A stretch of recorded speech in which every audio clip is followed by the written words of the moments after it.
Hello बच्चों, प्रेम विद्या मंदिर Hindi high school से मैं किशोर सर आज कक्षा 11वीं के लिए इकोनॉमिक्स जो है उसका एक वीडियो लेके आया हूँ। तो बच्चों, मैंने तीसरा चैप्टर जो है वो शुरू किया था। इसका नाम है मांग, या फिर इंग्लिश में जिसको कहेंगे हम डिमांड। तो मांग रेखा, मांग के फिर अपवाद, कुछ शब्द, फिर मांग के प्रभावित करने वाले तत्व मैंने देखे। आज हम पढ़ेंगे कि भाई मांग विशेषण में देखते हैं वस्तु की कीमत और उसकी मांग के बीच में व्यस्त संबंध नीचे दर्शाए गए दो कारणों से समझा जा सकता है। पहला, आय का असर। ग्राहक की मुद्रा की आय स्थिर हो और वस्तु की कीमत में कमी हो तो ग्राहक की क्रय शक्ति में बढ़ोतरी होती है, जिसमें ग्राहक की वास्तविक आय बढ़ती है। वस्तु या सेवा के संदर्भ में वस्तुत होने वाली आय को वास्तविक आय कहते हैं। ग्राहक दूध की खरीदी के लिए 50 रुपये खर्च करने के लिए तैयार हो और दूध के प्रति लीटर कीमत 50 रुपये हो तो ग्राहक मात्र 1 लीटर ही दूध खरीद सकता है। यदि दूध की प्रति लीटर कीमत घटकर 10 रुपये हो जाए तो ₹50 में वह 5 लीटर दूध खरीद सकता है। इस प्रकार कीमत के घटने पर ग्राहक की खरीद शक्ति में बढ़ोतरी होती है, जिससे मांग बढ़ती है, जिससे आय असर करते हैं। केवल हल्के प्रकार की वस्तुओं के संदर्भ में आय असर नकारात्मक होती है। उदाहरण के तौर पे हल्के किस्म का अनाज उनकी कीमत घटने के बावजूद भी उसकी मांग में कमी होती है। दूसरी वस्तु यहाँ पे बच्चों है स्थानापन्न वस्तुएं। तो स्थानापन्न वस्तु में हम देखते हैं कि भाई किसी भी मूल वस्तु की कीमत में कमी होने की स्थानापन्न वस्तु की तुलना में वस्तु सस्ती लगती है। इसलिए ग्राहक स्थानापन्न वस्तु की मांग कम करके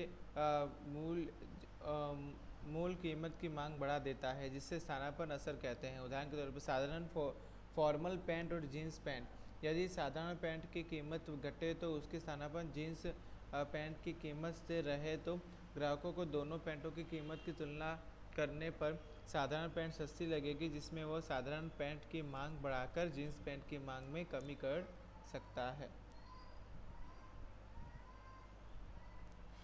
नेक्स्ट बात करते हैं हम बच्चों मांग के नियम के अपवाद। मांग के नियम की धारणाएं परिपूर्ण होने के बावजूद कई विषयों में अपवाद देखने को मिलता है, जिससे मांग के नियम के विरुद्ध दिशा में परिवर्तन देखने को मिलता है। अर्थात वस्तु की कीमत घटने के बावजूद भी मांग बढ़ने के बदले घटती है, अथवा वस्तु की कीमत बढ़ने के बावजूद भी मांग घटने के बजाय बढ़ती है, ऐसा अपवाद है। पहली कीमत है प्रतिस्थापित मूल्य रखने वाली वस्तुएं। सोना, चांदी, गहना, महंगे कार, महंगा मोबाइल जैसी खूब महंगी और मूल्यवान रखने वाली वस्तुओं के संदर्भ में मांग का नियम सही नहीं है।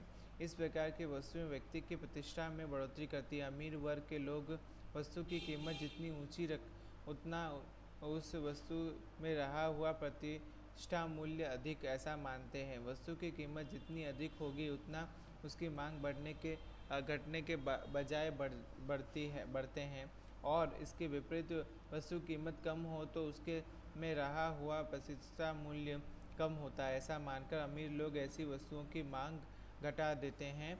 इस विषय को मांग के नियम द्वारा समझाया नहीं जा सकता। अत्यंत सस्ती वस्तुएं, नमक, दिया सलाई, पिन, समाचार पत्र इत्यादि की मांग पर ग्राहक की आय का बहुत थोड़ा हिस्सा खर्च होता है। इसीलिए ऐसी वस्तु की कीमत में कमी वृद्धि होने के बावजूद ग्राहक के द्वारा वस्तु पर होने वाले कुछ खर्च में कोई विशेष परिवर्तन नहीं होता, जिसके कारण ऐसी वस्तुओं की मांग पर ग्राहक कोई विशेष असर नहीं पैदा करते। उदाहरण के तौर पर टाँकनी या फिर स्टेपलर की पिन के भाव घटने पर लोग इस प्रकार की वस्तुओं की मांग बढ़ाते नहीं हैं, अथवा तो स्थिर रखते हैं। हल्के प्रकार की वस्तुएं, निम्न गुणवत्ता वाली वस्तुएं। इस प्रकार की वस्तुओं के बारे में सर्वप्रथम ख्याल सर रॉबर्ट्स गिफ्टन नामक अर्थशास्त्री ने दिया था, इसीलिए इसे गिफ्टन वस्तुएं भी कहते हैं। उदाहरण के तौर पर गेहूं की तुलना में ज्वार, शुद्ध घी की तुलना में वनस्पति घी जैसी वस्तुएं हल्के प्रकार की निम्न कक्षा की वस्तुएं होती हैं। इस प्रकार की वस्तुएं उच्च गुणवत्ता वाली वस्तुओं की तुलना में सस्ती होती है। समाज का गरीब वर्ग ऐसी चीज़ वस्तुओं का अधिक प्रमाण में उपयोग करते हैं, जिससे हल्के प्रकार की वस्तु जैसे ही ज्वार की कीमत घटने पर गरीब वर्ग की वास्तविक आय बढ़ती है। जिससे वह गरीब वर्ग ज्वार की तुलना में गेहूं की खरीदने को प्रेरित होता है। परिणाम स्वरूप ज्वार की कीमत घटने के बावजूद भी ज्वार की मांग बढ़ने के बजाय घटती है। और दूसरा होता है कि ग्राहक की पसंदगी।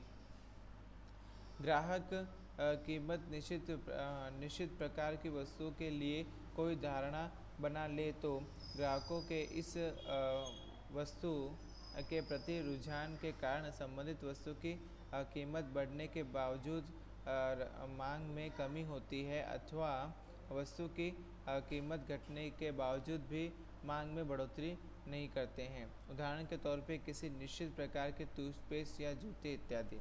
आज के लिए बच्चों इतना ही। हम नेक्स्ट वीडियो में मिलते हैं। Bye bye.